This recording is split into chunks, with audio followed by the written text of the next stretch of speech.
La pensée et la conscience ne sont pas synonymes. Avez-vous déjà cru que vous étiez vos pensées, que sans elles, vous n'existeriez plus? C'est une illusion très répandue, et pourtant, elle est au cœur de la souffrance humaine. Eckhart Tolle nous rappelle une vérité essentielle. La pensée et la conscience ne sont pas synonymes. La pensée n'est qu'un tout petit aspect de la conscience. Elle dépend de la conscience pour exister, mais la conscience, elle, n'a pas besoin de la pensée.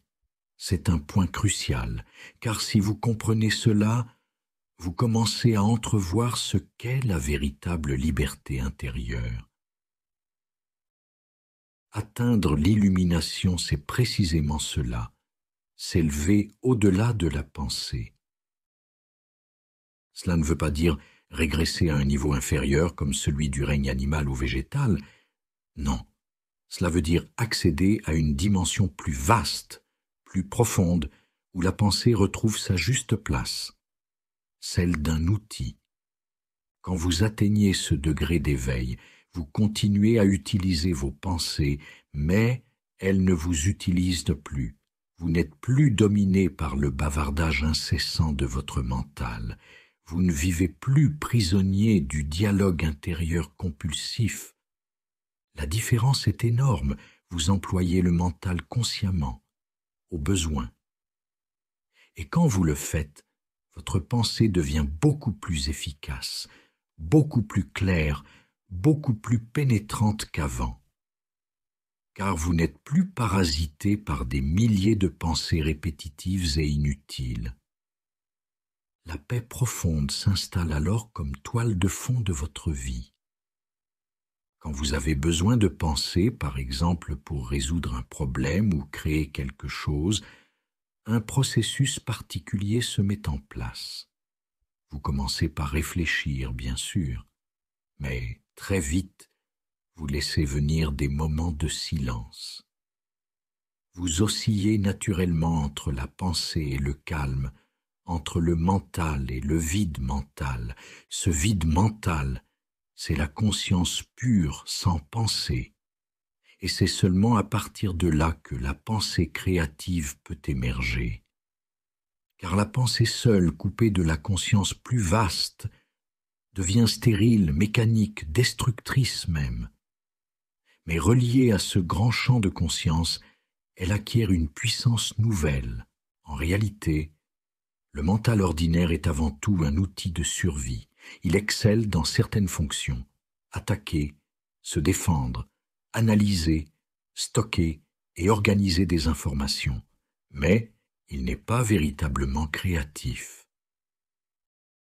La créativité naît toujours d'ailleurs.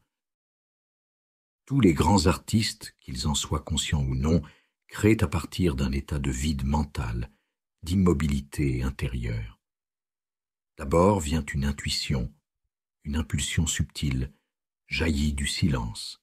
Ensuite, le mental intervient pour lui donner forme, pour l'exprimer dans le monde, mais la source première, l'étincelle créatrice, ne vient pas du mental. Elle vient de la conscience. Même les grands scientifiques l'ont reconnu. Albert Einstein, par exemple, expliquait que ses découvertes majeures ne lui étaient pas venues par la logique, mais par une intuition soudaine, surgie dans un moment de calme. Une enquête menée auprès de mathématiciens américains les plus éminents, Einstein inclus, a révélé quelque chose de surprenant. Tous reconnaissaient que la pensée ne jouait qu'un rôle secondaire dans l'acte créatif. La véritable inspiration venait dans les moments de silence, de détente, de non mental. On peut en tirer une conclusion simple. Si la majorité des scientifiques ne sont pas profondément créatifs, ce n'est pas parce qu'ils ne savent pas penser, mais parce qu'ils ne savent pas s'arrêter de penser. Ce n'est pas la pensée qui est à l'origine des miracles de la vie.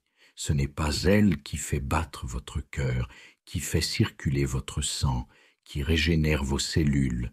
Ce n'est pas la pensée qui orchestre la symphonie complexe de votre corps. Il existe en vous, comme partout dans la nature, une intelligence infiniment plus grande que le mental. Prenons un exemple, une seule cellule humaine minuscule, à peine visible au microscope.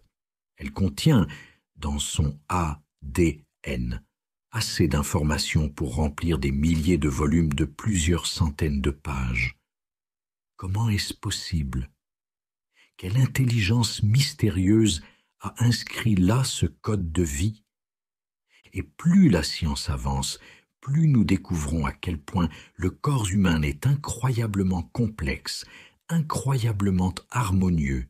Plus nous apprenons, plus nous réalisons la petitesse de notre savoir et la grandeur de cette intelligence universelle qui rend la vie possible. C'est cette intelligence-là que nous touchons quand nous accédons au silence intérieur. C'est elle qui se manifeste quand le mental cesse d'occuper toute la place. Alors, le mental retrouve son rôle véritable, celui d'un serviteur. Relié à la conscience plus vaste, il devient le plus merveilleux des outils. Il met son efficacité, sa logique, son organisation au service d'une cause plus grande que lui. Voilà pourquoi s'élever au-delà de la pensée ne veut pas dire cesser de penser, mais remettre la pensée à sa juste place. Cela veut dire ne plus être possédé par vos pensées, ne plus confondre votre identité avec elles.